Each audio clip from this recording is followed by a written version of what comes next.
Dans ce texte, l'auteur affirme que l'homme a été assassiné par des forces astrales qui cherchent à contrôler sa volonté et son intelligence. Il soutient que cet assassinat est perpétré à grande échelle, englobant les formes de meurtre et de suicide dans le monde.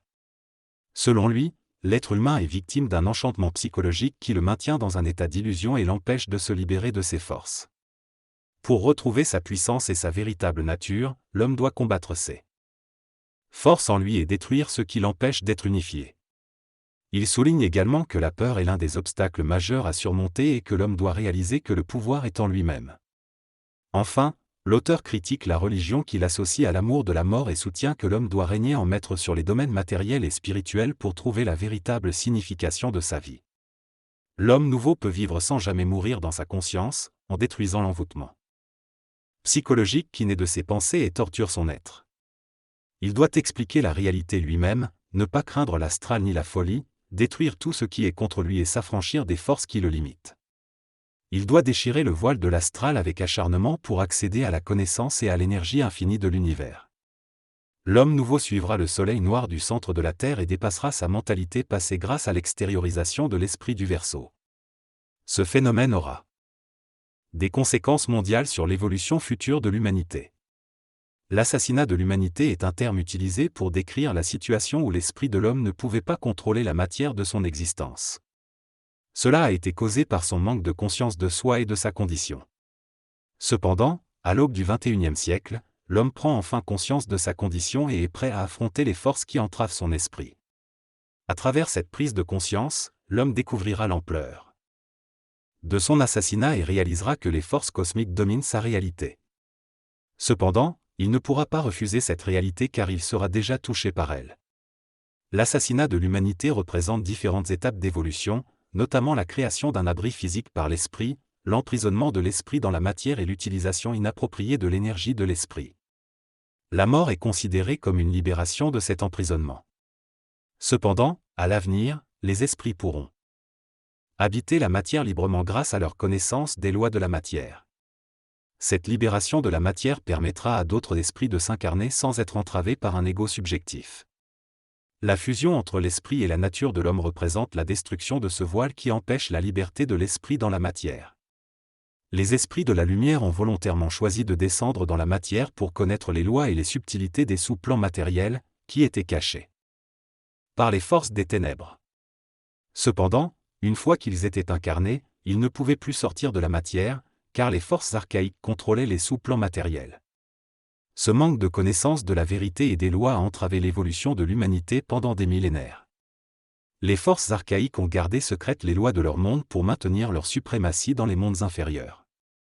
Si les esprits de la lumière avaient été informés de cette situation, l'humanité n'aurait pas été créée sur Terre.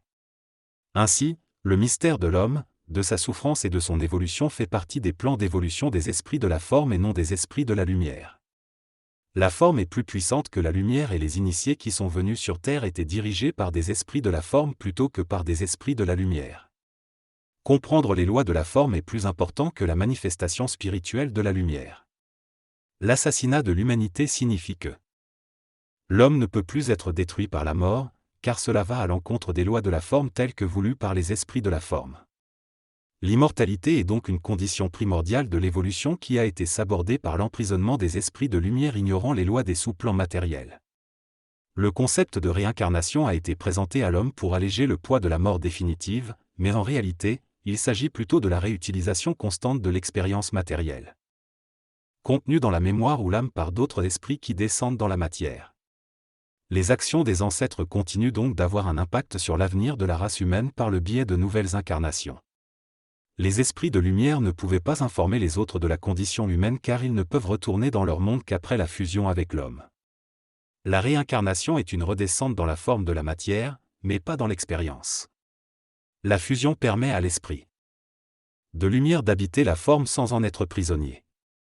Pour que l'esprit puisse retourner au monde de la lumière, il faut qu'il soit libre des lois astrales qui le retiennent après la mort.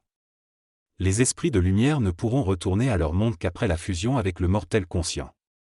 L'assassinat de l'humanité a interrompu le plan de descente des esprits de lumière dans la matière. Les esprits de lumière n'ont pas tous le même niveau d'expérience, ce qui explique les différences entre les êtres humains. La hiérarchie sociale et politique est créée par la différence d'expérience des esprits de lumière habitant l'homme. Tant que l'homme n'est pas conscient, il ne pourra pas se réaliser pleinement car il cherchera à vivre ce que vivent les autres qui sont habités par des esprits plus expérimentés. Cependant, cela est une illusion tant qu'il n'est pas conscient de son esprit. Lorsque l'esprit perd contact avec l'homme, il devient de plus en plus inconscient et succombe de plus en plus à l'astral, ce qui le rend malheureux. Pour se libérer de l'astral et de la matière, l'esprit doit fusionner avec le mortel et prendre suffisamment d'expérience. Cette fusion permet à l'esprit de lumière d'éclairer la forme matérielle de l'homme et de l'élever au-delà des lois de la matière. Pour que l'homme comprenne cela, il doit se voir en fonction de l'esprit de lumière qu'il habite, et non en fonction de ses sens et de la matière. L'unité entre l'ego de l'homme et l'esprit de lumière annule le pouvoir étouffant de l'envoûtement psychologique qui empêche l'homme de vivre une vie réelle et sans fin.